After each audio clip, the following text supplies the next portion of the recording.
Have you ever had a past life regression? You know, a memory of being somebody else in a past life? Because I have a crazy story. Something really weird happened to me yesterday.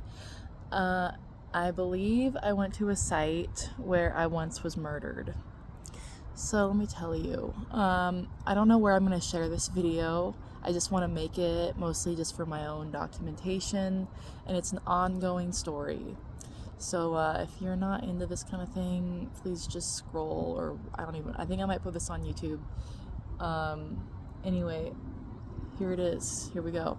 2.5 years ago, I was in Oregon with my uncle, hanging out at his house. And my uncle is like kind of this witchy psychic person like me. And we both were born and raised in California, in Paradise, California to be exact. And we were talking about that area and the Sierra Nevadas and the valley, and how we both feel like we were miners in a past life. And so my uncle pulls out his dowsing rods, which is this tool you can use to ask psychic questions and get some answers. They'll start spinning. And so we asked him questions. And in summary, he took out a map of California and like put it on places in California, and like it started, it was dead, and then it would like get warmer and then spin faster, and then it would spin the most on this one part in the map.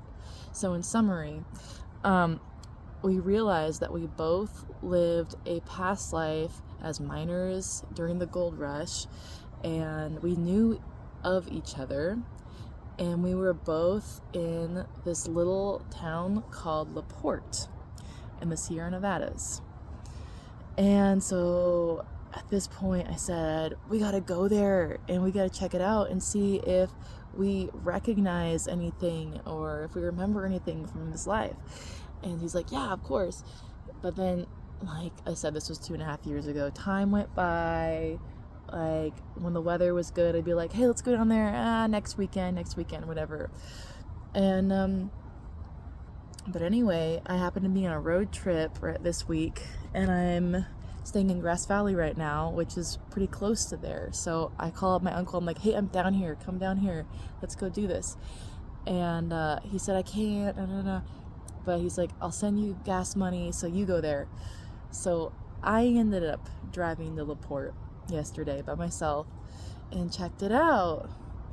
And some other information we had was he had a hunch he was a bad person, meaning he drank and gambled and killed people, and that I was a good person who was trying to be a good person at the very least. And anyway, other than that, I didn't really know. So I went up there, and by the way, just the whole drive up there blew my mind because, like I said, I'm from Paradise, and this place is not far from there. It's like a couple ridges over, and so it looked kind of like it, like if you drive up above Paradise, but it was just a totally new area for me. So I was like, wow, this has been here all along. I never knew about it. I passed through this little town called Brownsville, which was super cute. There's like this little art community there, and anyway, I'm getting sidetracked. So I had this beautiful day yesterday, and then like the whole way up there, up in the hills, there's like no cell service, and there's like nothing past Brownsville for like an hour, except there's this kids camp called Camp Woodleaf, and more on that later. So anyway, I get to LaPorte, and it is a literal ghost town. It's a small town. There's like maybe 5 main roads. There's like a church street, a post office street, a school street, basic stuff.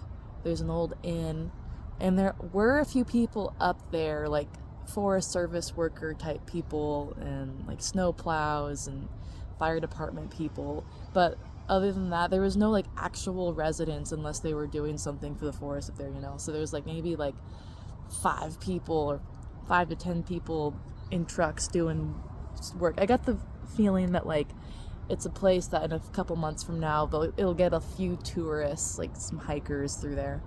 but there's really nothing going on. There's like some boarded up old houses and old schoolhouse and old post office, etc.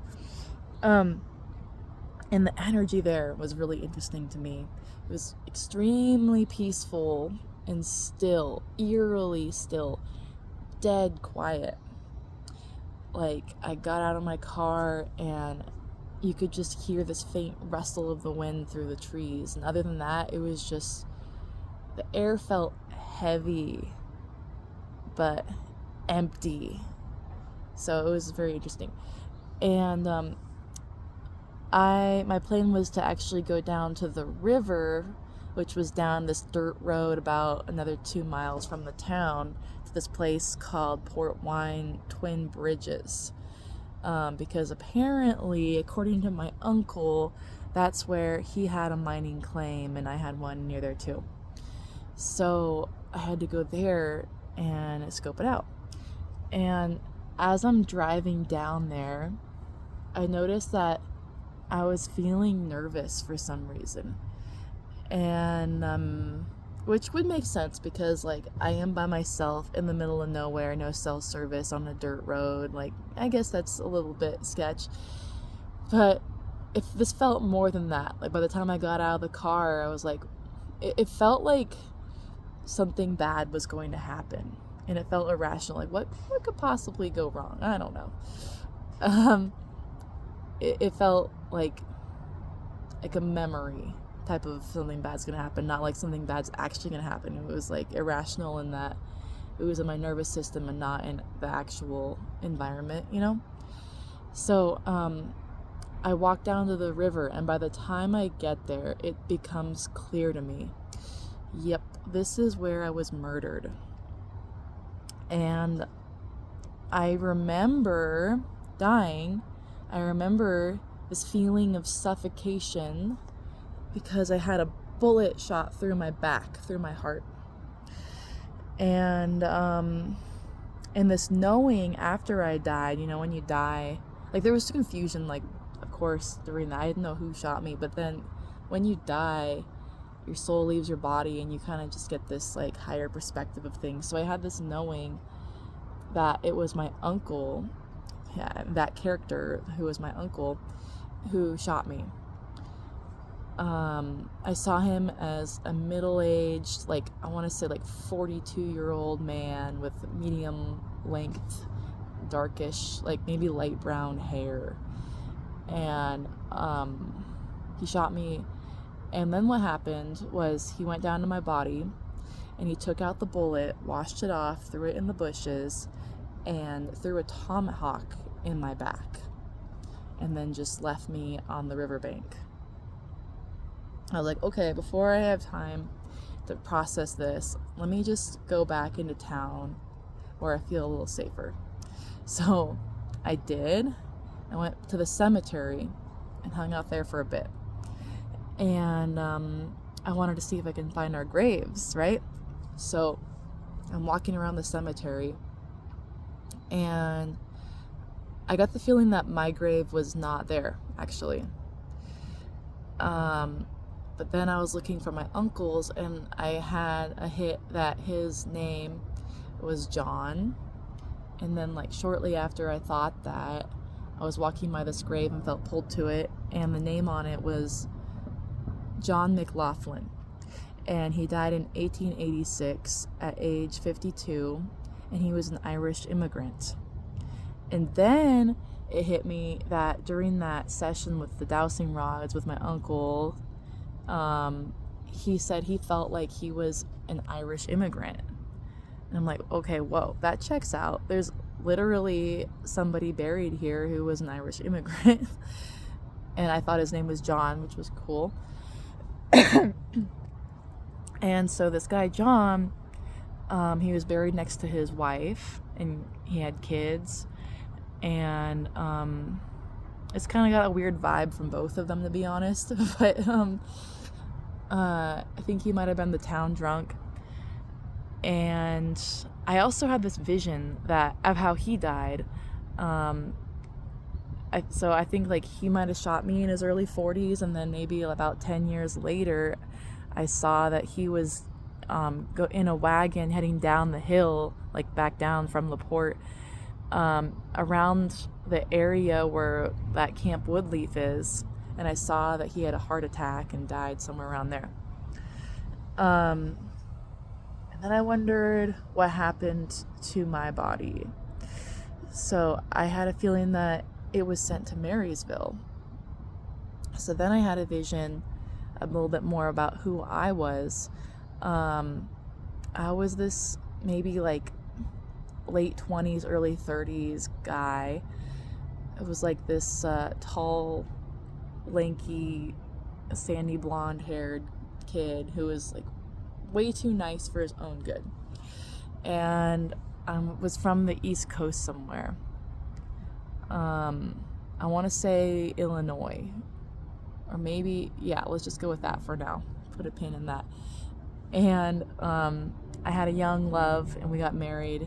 And she was very religious. I think she was Presbyterian or Protestant, one of those P words. some kind of like very traditional religion. And so because she was religious, I was, but I really wasn't. I was doing it because she was doing it, you know. And anyway, I come out to California to strike it rich and during the gold rush, because of course that's something I would do. And I think I was working like north of this area at first. Like I was with this group, and I was up like maybe by Quincy or maybe by Paradise and Cherokee in that area. I don't know. That could have been another life, but I was definitely like somewhere more like not from La Porte yet, you know. And then about 4 years go by, and my wife comes out, and like we were, you know, pen pals that whole time. And anyway, she comes out, and we get established in Marysville, and we have dreams of starting our life together in Marysville, and we have children, and like young kids, like I think I want to say like a baby, and she was pregnant or something like that. All speculation, yes. But this is just what came to me. So, she wanted me to stay in town, but I needed to work. I needed more money, and she wanted me to get some sort of trade in town. And I remember feeling like that would be so boring. It would kill my soul. I don't even remember what it was because I just hated it so much. Like it just was so uninteresting to me. So I couldn't tell you what that is right now. And to me, I felt like, okay, what I'm good at and what I can do is mining. And I want to strike it rich again and go up there and go mining. So I made that choice to go mining again. And I remember it was not an easy choice, but I felt like, okay, because I'm doing this for me, God's got my back on this, right? So I go up there, and I'm with like another group, like some of my friends, my buddies or whatever, and we get to La Porte, and we're at this saloon, and I meet John and all the people in town.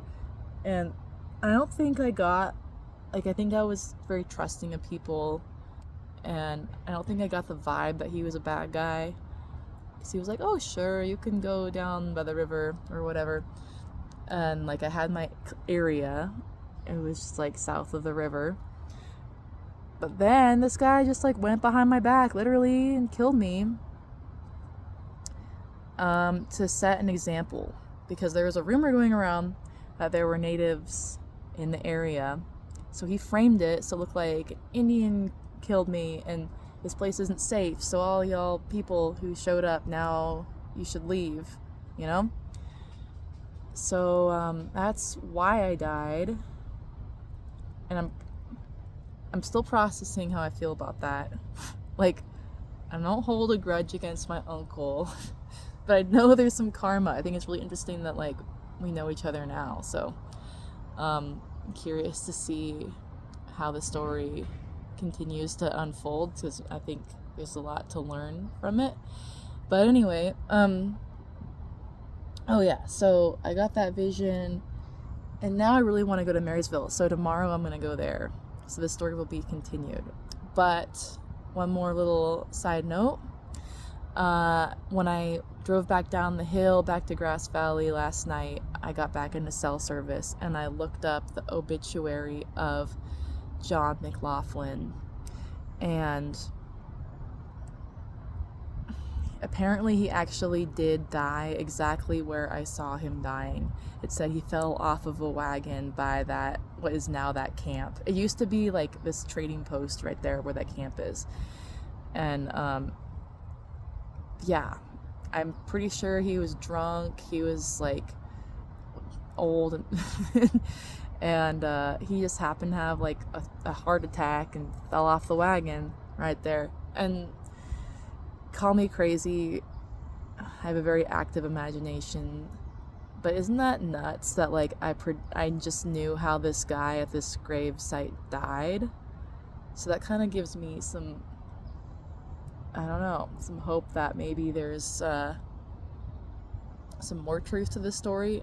So I gotta go to Marysville, and I'm really curious about my wife and who she was and what my name was. And I get the feeling honestly it's gonna be pretty heavy. But yeah, to be continued.